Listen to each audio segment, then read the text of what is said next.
저는 한만수입니다. 올해로 6살이 된 이삿짐 센터에서 일하는 평범한 아저씨죠. 낡은 유니폼을 입고 무거운 짐을 나르며 하루하루 성실하게 살아가는 모습입니다.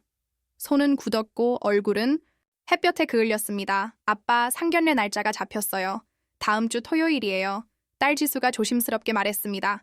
눈빛에는 설렘과 걱정이 섞여 있었습니다. 지수는 30살의 초등학교 교사로 아이들에게 사랑받는 따뜻한 선생님입니다. 혼자서 키웠지만 바르고 성실하게 자라줘서 늘 고마웠습니다. 이제는 대기업 연구원인 최도윤 씨와 결혼을 앞두고 있습니다. 그래, 도윤이 부모님을 뵈러 어디서 만나기로 했니? 호텔 레스토랑이에요.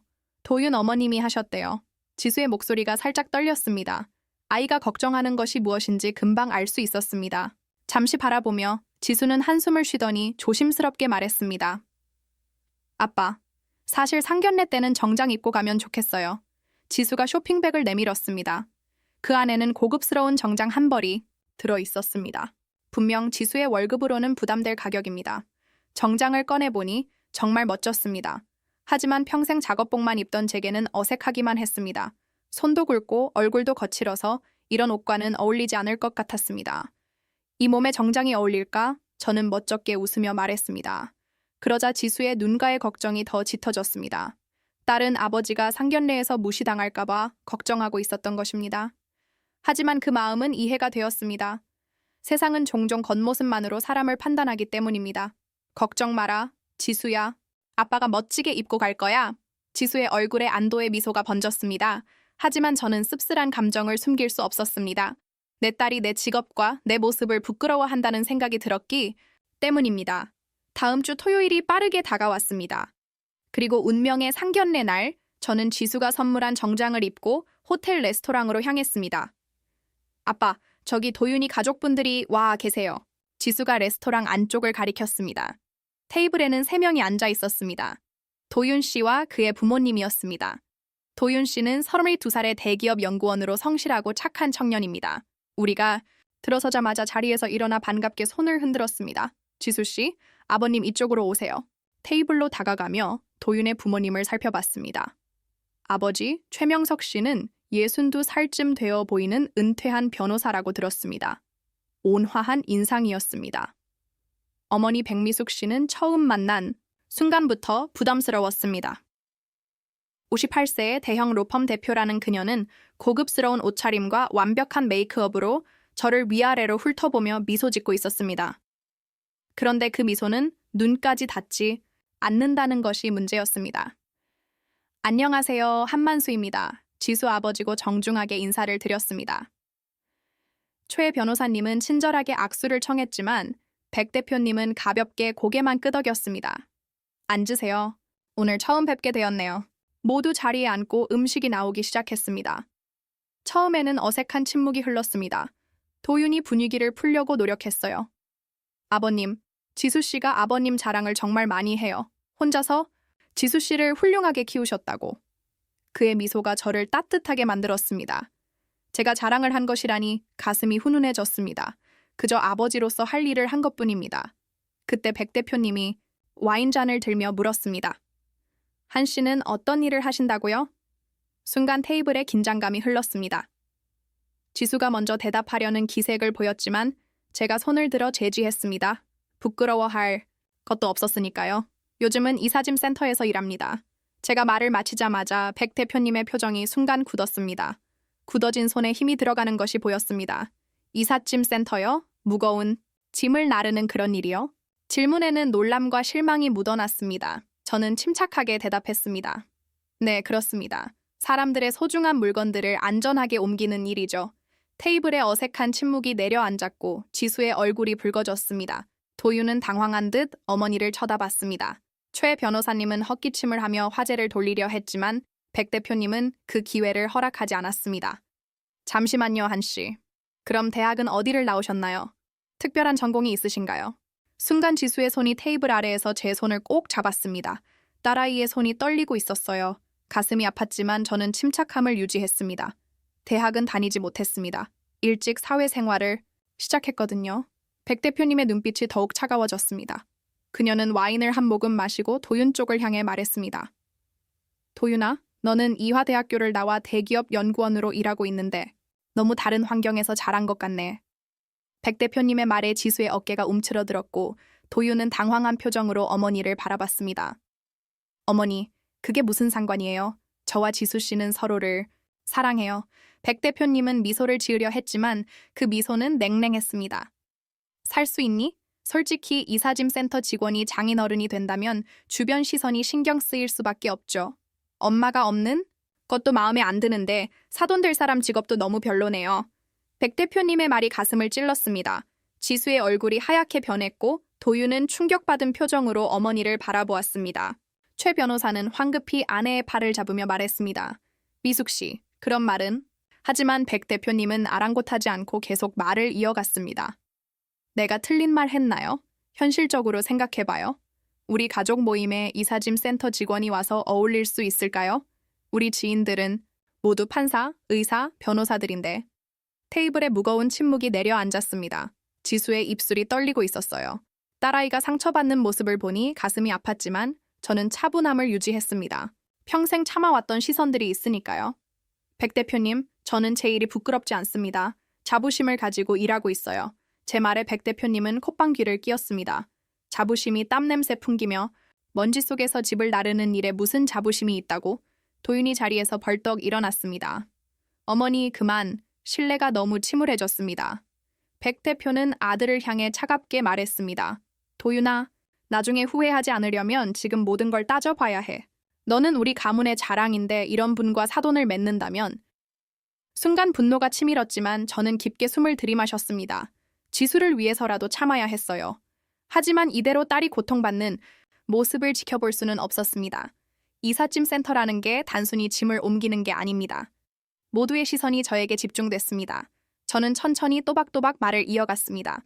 사람들의 새로운 출발을 돕고 삶의 터전을 옮기는 중요한 일입니다. 누군가의 소중한 추억이 담긴 물건들을 안전하게 옮기는 일. 그것은 단순한 노동이 아니라 신뢰와 책임이 필요한 일입니다. 백 대표는 무시하듯 손을 휘저었습니다. 그것도 먼지, 구더기에 땀냄새 풍기면서 그때 지수가 눈물을 참으며 자리에서 일어났습니다. 저 화장실 좀 다녀오겠습니다. 지수가 자리를 떠나자 테이블에는 무거운 침묵만 남았습니다. 도유는 난처한 표정으로 저와 어머니 사이를 번갈아 보았습니다. 최 변호사님은 고개를 숙인 채 와인만 만지작거렸고 저는 더 이상의 말다툼을 피하기로 했습니다. 감정적으로 대응해봤자 상황은 더 나빠질 뿐이었으니까요. 잠시 후 지수가 돌아왔을 때 딸의 눈은 붉게 충혈되어 있었습니다. 가슴이 아팠습니다. 딸을 위해 무엇이든 해주고 싶었지만 이 상황에서는 그저 침착함을 유지하는 것이 최선이라고 생각했습니다. 이 결혼은 이어가면 힘들겠다는 생각이 들어 지수와 따로 이야기를 해야겠다고 생각했습니다. 식사가 끝나갈 무렵 백 대표는 지수를 향해 물었습니다. 아는 사실이면 굳이 한 번 더 확인 사살을 하는 백 대표가 냉정하게 느껴졌습니다. 지수는 아버님과 단둘이 사시나요? 백 대표님은 지수를 장표정으로 바라봤습니다. 어머님은 제가 5살 때 돌아가셨어요. 그 후로 아버지께서 혼자서 저를 키우셨습니다. 백 대표님은 하고 의미심장한 소리를 냈습니다. 마치 역시 그렇구나 라고 말하는 것 같았습니다. 저는 더 이상 참을 수 없었습니다. 하지만 지수의 눈빛이 저를 바라보는 순간 이를 악물고 일단 참았습니다. 나중에 이야기하자는 말을 조용히 건넸고 상견례는 어색한 분위기 속에서 마무리되었습니다. 헤어질 때 백 대표는 형식적인 인사만 건넸고 최 변호사님은 미안한 듯 여러 번 고개를 숙였습니다. 도유는 지수의 손을 꼭 잡고 일어섰습니다. 걱정스러운 눈빛을 보냈습니다. 호텔을 나오는 길 지수가 제 팔을 잡았어요. 아빠 정말 미안해요. 대표님이 그렇게 말씀하실 줄 몰랐어요. 지수의 눈에 눈물이 고였습니다. 제 마음도 무거웠지만 딸을 위로해주고 싶었어요. 괜찮아, 지수야. 세상에는 여러 가지 사람이 있는 거야. 내가 상처받지 않았으면 좋겠구나. 상견례. 이후 이틀이 지났습니다. 저는 평소처럼 일터로 향했어요. 오늘은 강남의 한 대형 빌딩에서 사무실 이전 작업이 있었죠. 이사짐 센터 유니폼으로 갈아입고 트럭에 몸을 실었습니다. 상견례에 불편했던 기억을 떨쳐내기 위해 일에 더 집중하려 했어요. 오늘도 사장님께서 직접 나오셨네요. 직원 중 한 명이 놀란 듯 말했습니다. 저는 웃으며 대답했어요.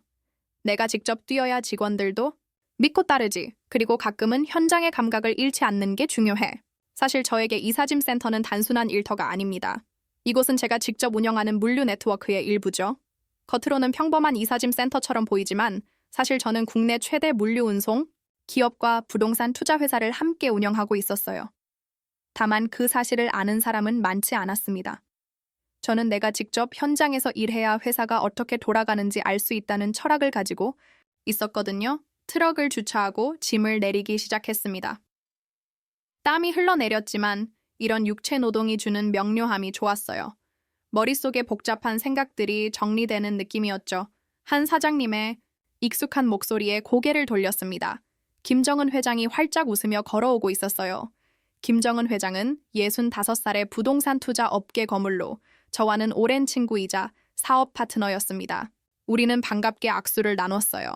김 회장은 제 유니폼을 보며 웃었습니다. 만수 형님, 여기서 또 직접 일하고 계시네요. 아무리 봐도 이해가 안 가요.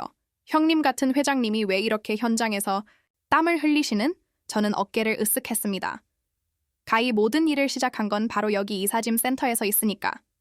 초심을 잃지 않으려면 가끔은 돌아와야 하는 법이지. 대화를 나누던 중 빌딩, 입구에서 익숙한 얼굴이 보였습니다. 깜짝 놀라 눈을 크게 떴어요. 백 대표였습니다. 그녀는 몇몇 사람들과 함께 빌딩으로 들어가려던 참이었죠. 잠시 멈춰서서 주변을 둘러보던 그녀의 시선이 저와 마주쳤습니다. 백 대표님의 표정이 굳었어요. 분명 저를 알아봤지만 이사짐 센터 유니폼을 입은 제 모습에 더욱 불편한 기색이 역력했습니다. 백 대표님은 서둘러 시선을 돌리고 동료들과 함께 빌딩 안으로 사라졌습니다. 김 회장이 물었습니다. 누구세요? 아는 분인가요? 저는 짧게 대답했습니다. 딸 상견례에서 만난 예비 시어머니가 저를 이삿짐 센터에서 일한다고 무시하더군요. 김 회장의 눈이 커졌습니다. 아, 그 유명한 백미숙 변호사 말씀이신가요? 오늘 투자 미팅 때문에 이 빌딩에 온 모양인데 형님이 이 빌딩 주인인 줄은 모르겠네요. 씁쓸하게 웃었습니다. 이 빌딩은 제 부동산 회사에서 작년에 매입한 곳이었어요. 아이러니한 상황이었죠. 나중에 알게 되겠지. 그럼 일마저 해야겠네. 다시 짐을 옮기기 시작했습니다. 하지만 얼마 지나지 않아 김 회장이 재빠르게 뛰어왔습니다. 형님, 백미숙 대표가 이 빌딩의 사무실로 이전할 계획이 있대요. 지금 관리 사무소에서 문의 중이라고 하네요. 잠시 생각에 잠겼습니다. 이것은 어쩌면 딸의 미래와 백 대표님의 오만함에 대한 작은 교훈을 줄 기회일지도 모른다는 생각이 들었어요. 그래, 그럼 우연히 마주칠 수도 있겠군. 오후가 되자 예상대로 백 대표님과 그녀의 팀이 빌딩을 둘러보고 있었습니다. 저는 짐을 나르며 의도적으로 그들이 있는 복도를 지나갔습니다. 백 대표님은 저를 발견하자 당황한 듯 했지만 이내 시선을 돌렸습니다. 2층은 어떤가요? 우리 로펌에 적합할까요? 그녀가 동료에게 물었어요. 그때 김 회장이 복도 끝에서 저를 발견하고 크게 손을 흔들었습니다. 만수 형님, 잠시 시간 있으세요? 투자건 관련해서 의견을 여쭈어 보고 싶은데요. 백 대표님의 표정이 의아함으로 변했어요. 분명 이사짐 센터 직원인 제가 부동산, 업계에 검과 친분이 있다는 사실이 의아했을 테니까요. 형님께서 이런 식으로 현장에서 일하시는 모습을 볼 때마다 정말 존경스럽습니다. 국내 최대 물류기업의 회장님이 직접 현장에서 땀 흘리시는 모습이라니. 김 회장의 말에 백 대표님의 눈이 점점 커졌어요. 그녀의 동료들도 놀란 눈빛으로 저를 바라보기 시작했습니다. 특히 백 대표의 표정이 보는 제게 묘한 쾌감을 주었죠. 회장님이라고 이분이요? 백 대표의 동료 중 한 명이 놀라 물었습니다. 김 회장은 활짝 웃으며 대답했어요. 네, 한만수 회장님은 한국물류그룹의 회장이며 물류와 부동산 투자로 유명하시죠. 사실 이 빌딩도 형님 회사 소유입니다. 순간 백 대표님의 얼굴이 하얗게 변했어요. 그녀는 믿을 수 없다는 표정으로 저를 바라봤습니다. 입술이 파르르 떨리는 모습이 보였습니다. 백 대표는 어색하게 미소를 지으며 물었습니다. 그 목소리에는 당혹감과 후회가 섞여 있었습니다. 저는 태연하게 대답했어요. 네, 사업차 뵙게 되었네요, 백 대표님. 백 대표는 급하게 동료들에게 신호를 보내고 제게 다가왔습니다. 잠시 말씀 나눌 수 있을까요? 복도 구석으로 걸어가며 백 대표는 계속해서 어색한 미소를 지었습니다. 상견례 때는 정말 신뢰가 많았습니다. 제가 알았더라면 그녀의 말에 씁쓸한 미소가 지어졌어요. 역시 사람의 가치는 지위와 재산으로 판단하는 분이었나 싶었죠. 백 대표님, 제가 이삿짐 센터 직원일 때와 지금 달라진 게 있을까요? 제 인격과 가치는 같은데요? 백 대표는 당황한 듯 말을 다듬었습니다. 아니, 그게 물론 그렇지만 상황이 저는 그녀의 말을 자르고 차분하게 말했습니다. 직업에는 귀천이 없습니다. 제가 이삿짐 센터에서 일하는 이유는 모든 일의 기본이 현장에서 시작된다고 믿기 때문이에요. 사람을 겉모습이나 직업으로 판단하는 건 위험한 일이죠. 백 대표님의 얼굴이 붉어졌습니다. 그녀는 고개를 숙이며 말했습니다. 정말 죄송합니다. 제가 너무 경솔했어요. 도윤이와 지수 씨의 결혼, 제가 진심으로 축복하겠습니다. 그녀의 갑작스러운 변화가 안타깝게 느껴졌어요. 진심에서 우러나온 사과가 아니라 제 지위를 알게 된 후 계산된 행동처럼 보였으니까요. 백 대표님, 저는 지수와 도윤 씨의 결혼에 대해 다시 생각해 보려 합니다. 백 대표가 놀란 눈으로 저를 쳐다봤어요. 왜요? 제가 무례했던 것은 인정하지만 아이들 결혼까지 망치고 싶진 않아요. 깊게 숨을 들이마셨습니다. 제 딸은 사람을 겉모습으로 판단하는 가정에서 상처받을까 걱정됩니다. 백 대표님께서는 제가 이사짐 센터 직원일 때와 회장일 때 다른 태도를 보이셨어요. 과연 그런 가치관으로 우리 아이들의 결혼 생활이 행복할 수 있을까요? 백 대표는 할 말을 잇지 못하고 서 있었습니다. 그때 김 회장이 우리에게 다가왔습니다. 만수 형님, 회의 시간이 다 되어 가는데요. 고개를 끄덕이며 백 대표님을 향해 정중히 인사했습니다. 먼저 실례하겠습니다. 사무실. 이전 건은 관리사무소에 문의하시면 도움받으실 수 있을 겁니다. 백 대표는 충격받은 표정으로 그 자리에서 멍하니 서 있었습니다. 저는 김 회장과 함께 걸어가며 마음속으로 깊은 한숨을 내쉬었습니다. 딸의 결혼을 앞두고 이런 상황이 벌어질 줄은 몰랐네요. 그날 저녁 집에 돌아오자 지수가 불안한 표정으로 기다리고 있었습니다. 아빠, 도윤 어머님께서 연락이 왔어요. 아빠에 대해 물어보셨는데 지수의 목소리가 떨렸습니다. 저는 소파에 앉으며 말했습니다. 오늘 우연히 백 대표님을 만났어. 내가 누구인지 알게 되셨나 보구나. 지수의 눈이 커졌어요. 아빠 정말이에요? 어떻게 된 거예요? 지수에게 오늘 있었던 일을 모두 설명했습니다. 제 말을 듣는 동안 지수의 눈에는 복잡한 감정이 스쳐 지나갔습니다. 아빠, 결혼 정말 다시 생각해 보자고 하신 거예요? 지수의 물음에 잠시 생각에 잠겼습니다. 딸의 눈에는 불안과 혼란이 가득했어요. 제 결정이 그녀의 행복에 큰 영향을 미칠 테니까요. 지수야, 솔직히 말해줄게. 백 대표님의 태도가 마음에 들지 않았어. 내가 이사짐 센터 직원일 때와 회사 회장님을 알게 된 후의 태도가 너무 달랐거든. 이어 말했습니다. 하지만 결혼은 너와 도윤의 일이야. 내가 간섭할 권리는 없어. 다만 내가 행복했으면 좋겠다는 게 아버지의 바람이란. 지수는 시침을 놓고 잠시 침묵했습니다. 조용히 말했어요. 사실 저도 상견례 때 도윤 어머님의 태도가 너무 실망스러웠어요. 도윤 씨는 좋은 사람이지만 그 가족과 평생 지내야 한다고 생각하니 부담스러웠어요. 지수의 솔직한 고백에 마음이 아팠습니다. 딸을 위해 더 좋은 환경을 만들어 주지 못한 것 같아 미안한 마음이 들었어요. 그래도 도윤이 어떤지 물어봐야지. 그 친구가 어머니와 같은 생각을 가지고 있다면 문제지만 그렇지 않다면. 말을 끝맺기도 전에 초인종 소리가 울렸습니다. 지수가 문을 열었어요. 도윤이 숨을 헐떡이며 현관에 서 있었습니다. 그의 얼굴에는 결연한 표정이 깃들어 있었어요. 죄송합니다, 아저씨. 갑자기 찾아서요. 어머니께 모든 얘기를 들었습니다. 도윤은 거실로 들어와 예의 바르게 인사했습니다. 당황스러운 분위기 속에서도 그의 태도는 정중했습니다. 도윤, 무슨 일인지 차분하게 얘기해보자고. 도윤은 지수 옆에 앉으며 깊게 한숨을 내쉬었습니다. 어머니께서 오늘 있었던 일을 모두 말씀해 주셨어요. 아저씨께 너무 신뢰를 했다고. 정말 죄송합니다. 고개를 숙인 도윤을 바라보며 물었어요. 자네는 어머니와 같은 생각인가? 직업이나 사회적 지위로 사람을 판단하나?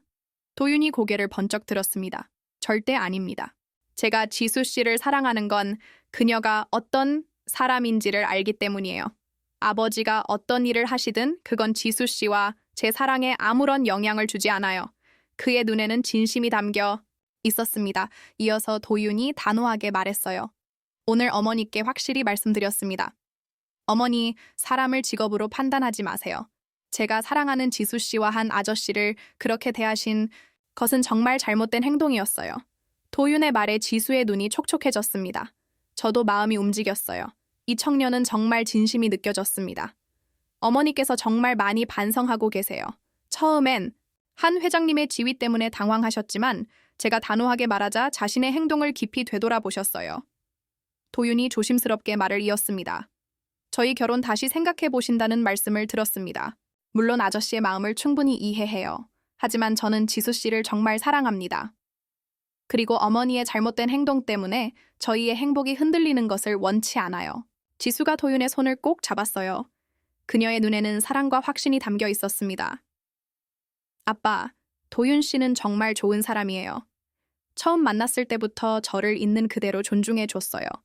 상견례 때도 어머님께 저를 변호해 주려 했고요. 두 사람을 바라보는 제 마음이 따뜻해졌습니다. 젊은 두 사람의 진심 어린 사랑이 보였어요. 도윤은 어머니와는 다른 가치관을 가진 청년이었습니다. 지수를 정말 사랑하나? 도윤이 단호하게 대답했어요. 네, 제 인생을 바쳐 지수 씨를 행복하게 해주고 싶습니다. 잠시 침묵 후 결심한 듯 말을 이어갔습니다. 알았네. 그렇다면 결혼을 축복하겠다. 다만 두 사람이 긴장한 표정으로 저를 바라봤어요. 백 대표님께 한 가지 작은 교훈이 필요할 것 같구먼. 우리 함께 다시 한번 만나보자고. 그날 저녁 도윤의 집으로 향했습니다. 이번에는 정장 대신 평소 입던 검소한 차림을 했어요. 집 안으로 들어서자 최 변호사님과 백 대표님이 곧장 맞이했어요.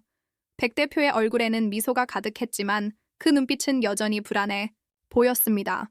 제가 이사짐 센터 유니폼이 아닌 평범한 옷차림으로 온 것을 보고 조금 당황한 듯 했어요. 한 회장님, 어서 오세요. 저희 집에 와주셔서 감사합니다. 백 대표가 공손하게 인사했어요. 그녀의 태도는 상견례 때와는 완전히 달랐습니다. 지나치게 존경심이 느껴졌고 오히려 불편하게 느껴졌어요. 백 대표님, 형식적인 호칭은 편하게 해주세요. 그냥 만수 씨라고 불러 주셔도 됩니다. 거실에 앉자 백 대표가 서둘러 차를 내왔습니다. 그녀의 손이 약간 떨리는 것이 보였어요. 정말 죄송합니다. 한 회장, 아니 만수 씨. 지난번 상견례에서 제가 너무 몰랐던 것은 그녀의 말을 부드럽게 끊었습니다. 제 진짜 모습이라는 건 무엇을 의미하나요? 회사 회장이라는 사실인가요? 아니면 인간으로서의 제 가치인가요? 백 대표가 당황한 듯 말을 더듬었습니다. 이 부인의 난처한 상황을 구하려는 듯 말했습니다. 만수 씨, 저희 아내가 정말 진심으로 반성하고 있습니다. 직업이나 지위로 사람을 판단한 것은 큰 실수였어요. 도윤도 조심스럽게 말을 보탰습니다. 어머니께서 많이 생각해 보셨어요. 사람을 겉모습으로 판단하면 안 된다는 걸 이제 정말 깨달으신 것 같아요. 백 대표의 눈에 눈물이 고였습니다. 그것이 진심인지 연기인지 확신할 수 없었지만 최소한 그녀가 자신의 행동을 부끄럽게 여기고 있다는 것은 느껴졌어요. 정말 죄송합니다. 제가 너무 얕은 생각을 했어요. 사람의 가치는 직업이 아니라 그 사람의 노력과 철학에서 나온다는 걸 잊고 있었습니다. 백 대표의 사과에 고개를 끄덕였습니다. 하지만 아직 한 가지 더 확인하고 싶은 것이 있었어요. 백 대표님, 만약 제가 정말로 그저 이사짐 센터 직원이었다면 오늘 저를 이렇게 대해 주셨을까요? 질문에 백 대표님의 표정이 굳었습니다. 그녀는 잠시 침묵하다가 솔직하게 대답했어요. 솔직히 아마 그러지 못했을 거예요. 그게 제 부끄러운 진실입니다. 하지만 이번 일을 통해 정말 많은 것을 배웠어요. 사람은 직업이나 지위가 아니라 그 사람 자체로 존중받아야 한다는 것을. 그녀의 솔직함에 약간 놀랐습니다. 적어도 자신의 잘못을 인정할 용기는 있는 사람이었어요. 감사합니다. 솔직한 대답에 감사드립니다. 저는 사실 오늘 특별한 손님을 모셔왔습니다. 말을 마치자 초인종이 울렸어요. 도윤이 문을 열자 김정은 회장이 들어왔습니다. 그와 함께 들어온 사람은 다름 아닌 대법원장 이동혁 씨였어요. 백 대표님의 눈이 놀라움으로 커졌습니다. 대법원장님, 이동혁 대법원장은 백 대표님을 향해 미소 지었습니다. 백 대표님, 오랜만입니다. 만수 형님의 특별한 초대로 왔습니다. 방 안에 모두가 놀란 표정이었어요. 특히 백 대표님은 충격을 받은 듯 했습니다. 저는 천천히 설명을 시작했어요. 대법원장님과 저는 초등학교 동창입니다. 그리고 김 회장님과는 대학 시절부터 친구였죠. 이동혁 대법원장이 웃으며 말했습니다. 만수는 우리 반에서 늘 1등이었지만 가족 사정으로 중퇴하고 일찍 사회에 뛰어들었죠. 하지만 그의 사업 수완과 인간성은 우리 모두가 존경하는 부분입니다. 김정훈 회장이 덧붙였습니다. 만수, 형님은 빈손으로 시작해서 지금의 사업을 이루셨어요.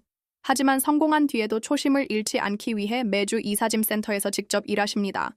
내가 직접 뛰어야 직원들도 믿고 따른다는 철학 때문이죠.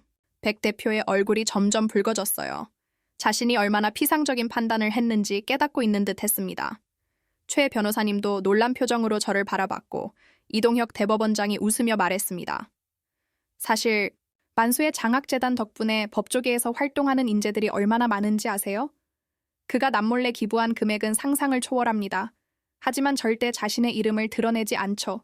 저는 약간 멋쩍은 기분으로 손을 내저었습니다. 자랑하려고 이런 얘기를 꺼낸 것이 아닙니다. 다만 백 대표님께 말씀드리고 싶은 것이 있어서요. 사람의 가치는 겉모습이나 직업, 사회적 지위에서 오는 것이 아닙니다. 제가 이사짐센터에서 일할 때나 회사 회장으로 있을 때나 저는 동일한 사람입니다. 저의 가치관과 인격은 변하지 않았어요. 백 대표가 부끄러움에 고개를 숙였습니다. 저는 계속해서 말했어요. 우리 딸 지수가 도윤과 결혼하면 저희는 한 가족이 됩니다. 가족 안에서는 서로를 있는 그대로 존중하고 사랑해야 한다고 생각해요. 직업이나 지위가 아니라 인간으로서 서로를 바라봤으면 합니다. 방 안에 잠시 침묵이 흘렀습니다. 그때 백 대표는 천천히 자리에서 일어나 제 앞에 무릎을 꿇었어요. 너무 놀라 말릴 틈도 없었습니다. 정말 죄송합니다. 제가 너무 잘못된 생각을 했어요. 사람을 겉모습으로만 판단한 것이 얼마나 어리석은 일인지 이제야 깨닫습니다. 백 대표의 눈에서 진심 어린 눈물이 흘러내렸습니다. 그것은 연기가 아닌 진정한 반성의 눈물로 보였습니다. 재빨리 그녀의 팔을 잡아 일으켰어요. 일어나세요. 우리는 이제 가족이 될 사이입니다. 과거의 일은 모두 잊고 새로운 시작을 해봅시다. 백 대표는 눈물을 닦으며 고개를 끄덕였습니다. 이제 결혼식 준비를 본격적으로 시작해야겠네요. 그 말에 모두가 웃음을 터뜨렸습니다. 백 대표는 진심 어린 미소로 제 손을 꼭 잡았어요. 앞으로는 정말 달라질게요. 을 있는 그대로 존중하겠습니다. 우리 도윤이와 지수가 행복하게 살 수 있도록 최선을 다하겠어요. 그녀의 눈에는 이제 진정한 따뜻함이 깃들어 있었습니다. 저도 마음에서 우러나오는 미소로 화답했습니다. 우리 모두 행복한 가족이 되면 좋겠네요. 한 달 후 지수와 도윤의 결혼식이 열렸습니다. 백 대표는 정말 달라진 모습이었어요. 그녀는 이사짐 센터 직원들까지 모두 초대해 진심으로 대접했고 사람들을 대하는 태도가 완전히 바뀌었습니다. 사람의 가치는 직업이나 지위가 아니라 그 사람의 노력과 철학에서 나온다는 것이 단순하지만 중요한 진리를 모두가 깨달은 순간이었습니다. 저는 여전히 매주 이사짐 센터에서 일합니다. 회사 회장이라는 지위보다 현장에서 직접 경험하고 배우는 것이 더 가치 있다고 믿기 때문이에요. 그리고 이제는 백 대표님도 가끔 저와 함께 봉사활동에 참여합니다. 누군가를 판단하기 전에 그 사람의 마음과 행동을 먼저 보는 지혜가 필요하지 않을까요? 그것이 제가 이 경험을 통해 다시 한번 깨달은 소중한 교훈입니다. 오늘의 사연 어떠셨나요? 주인공에게 응원의 댓글 남겨주세요. 감사합니다.